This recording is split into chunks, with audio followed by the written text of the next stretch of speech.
સુરતના ઉધનામાંથી ઝડપાયેલા cyber fraud રેકેટમાં મોટો ખુલાસો। સાયબર ફ્રોડમાં 165 પૈકી 90 બેંક એકાઉન્ટ આરબીએલ બેંકના હોવાનો ખુલાસો થયો છે। 90 બેંક એકાઉન્ટમાં 1445 કરોડના વ્યવહાર થયાનો ખુલાસો।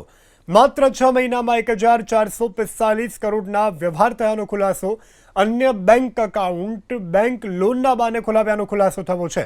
કૌભાંડમાં કિરાટ જાદવાણી, મીત ખોખર, મયુર ઇટાલિયાની ધરપકડ કરવામાં આવી છે। દિવ્યેશ અને વિનીત મુખ્ય ભેજાબાજ હોવાનો ખુલાસો। ઉધના પોલીસની તપાસમાં હજુ મોટા ખુલાસા થવાની સંભાવના છે। આપણી સાથે ડીસીપી ઉપસ્થિત છે। સાહેબ, કેટલો મોટો ફ્રોડ છે, કઈ રીતે આખું ઓપરેશન પાર પડાયું? સુરત શહેરના ઉધના પોલીસ સ્ટેશનમાં અમે એક ગુનો નોંધ્યો હતો। એ શરૂઆતમાં એ ગુનામાં જે સાયબર ફ્રોડની કલમ અને જે બીએનએસની ફોર્જરીની કલમો હોય છે એ ઉમેરી અને ગુનો નોંધવામાં આવ્યો। એમાં શરૂઆતમાં અમે 2 વ્યક્તિ કિરાટ જાદવાણી અને મીત ખોખર આ બેની ધરપકડ કરી હતી। આ બંને વ્યક્તિઓ જુદા જુદા લોકો પાસેથી બેંક ડિટેલ લઈ અને એમના કરંટ એકાઉન્ટ ખોલાવતા હતા।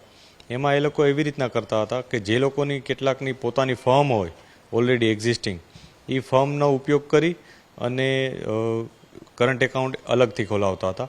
આ ઉપરાંત એવા લોકો કે જેને પૈસાની જરૂરિયાત હોય તો એમના નામની નવી ફર્મ ઊભી કરે કે જે ખરેખર કોઈ બિઝનેસ ન કરતી હોય, તો આ પ્રકારની ફર્મમાં એ લોકો કરંટ એકાઉન્ટ ખોલાવી અને એમને આપતા હતા। આ જ કરંટ એકાઉન્ટ જે સાઇઝનું હોય એ પ્રકારે એ લોકોને પૈસા મળતા હતા। કોઈને 50,000, કોઈને લાખ, 1.5 લાખ, 7 લાખ સુધીની રકમ એ લોકો કરંટ એકાઉન્ટ ખરીદવા માટે આપતા હતા। અને ત્યારબાદ એ લોકો આ એકાઉન્ટની ડિટેલ ફર્ધર પોતાના રેકેટના જે હેડના માણસો છે એને આપી દેતા હતા। અને આ લોકો આ એકાઉન્ટનો ઉપયોગ સાયબર ફ્રોડમાં કરતા હતા।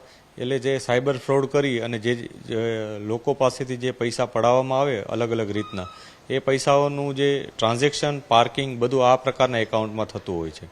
આ કરંટ એકાઉન્ટ હતા એટલે આમાં ખૂબ જ મોટા વોલ્યુમમાં ટ્રાન્ઝેક્શન થતું હતું। શરૂઆતમાં અમારી પાસે જે આંકડો આવ્યો હતો એમાં 200 કરોડની શરૂઆતની વાત હતી। ત્યારબાદ અમે અલગ અલગ બેંક્સ પાસેથી ડિટેલ મંગાવી। એમાંથી આરબીએલના 89 એકાઉન્ટની ડિટેલ અમારી પાસે આવી। ટોટલ 164 એકાઉન્ટ છે કે જેમાં આ પ્રકારના કરંટ એકાઉન્ટ ખુલ્યા છે અને એ લોકોની તમામની ડિટેલ અમે મંગાવી છે। હાલમાં અમારી પાસે 89 એકાઉન્ટ્સની ડિટેલ છે। એમાં ટોટલ 1455 કરોડનું ટોટલ ટ્રાન્ઝેક્શન થયું છે।